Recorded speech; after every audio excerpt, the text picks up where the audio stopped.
வணக்கம். சீர்காழி சட்டநாதர் கோவில்.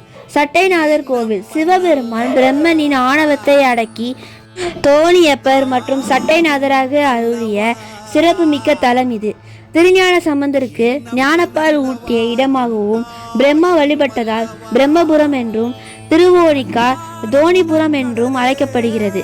பைரவ வடிவில் சட்டைநாதராக சிவபெருமான் இங்கு காட்சி தருகிறார். சட்டநாதர் கோவில் உருவான கதை.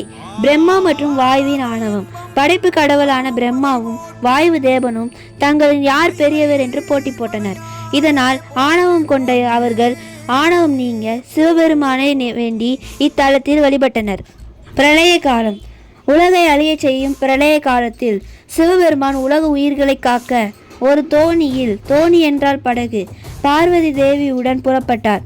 அந்த தோணி தங்கிய இடமே சீர்காழி. இக்கோவிலின் தோணியப்பர் உமா மகேஸ்வரர் என போற்றப்படுகிறது. பிரம்மா வழிபட்டது. பிரம்மன் இத்தலத்தில் சிவபெருமானை பூஜித்து இழந்த தன் படைப்பு திறனை மீண்டும் பெற்றார். அதனால் கீழ்த்தலத்தில் பிரம்மபுரீஸ்வரர் நடுவில் தோணியப்பர் என மூலவர் காட்சி தருகின்றார். சட்டைநாதர் அவதாரம்.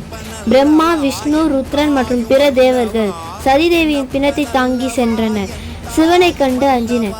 சிவனை கோபத்தை அடக்க விஷ்ணு பாசுபத அஸ்திரத்தை ஏவ அது சிவனை சினமடைய செய்தது. சிவபெருமான் வடுகநாதர், அதாவது பைரவர் அவதாரம் எடுத்து அந்த அஸ்திரத்தை வெட்டி அதன் தோல் எலும்புகளை ஆடையாக, அதாவது சட்டை தரித்தார். இதனால் அவர் பெயர் சட்டைநாதர் என்று அழைக்கப்படுகிறது. சம்பந்தர் ஞானப்பால் உள்ள தலம். இத்தலத்தில் குளமான பிரம்ம தீர்த்தத்தின் கரையில் சிறிய குழந்தையாக இருந்த திருஞான சம்பந்தருக்கு சிவபெருமான் உத்தரவு பேரில் பார்வதி தேவி ஞானப்பால் ஊட்டி தேவார பாடல் பாடும் திறனை அளித்தார். இதனால் இத்தலம் தேவார பாடல் பெற்ற தலம் என புகழ் பெறுகிறது. கோவிலின் சிறப்பம்சங்கள். இது 3 நிலைகளை கொண்ட கோவில். கீழ்த்தலம் பிரம்மபுரீஸ்வரர், இடைத்தலம் தோணியப்பர், மேற்தலம் சட்டைநாதர்.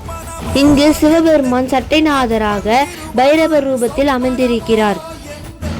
திருஞான சம்பந்தர் தோடுடைய செவியன் என்று முதல் தேவார பதிகம் பாடிய தலம் இது. கோவிலின் புதுப்பிப்புகள்.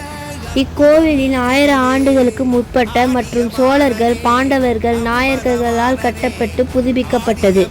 இது தேவார மூவர்களாலும் சம்பந்தர், திருநாவுக்கரசர், சுந்தரர் பாடல் பெற்ற தலம்.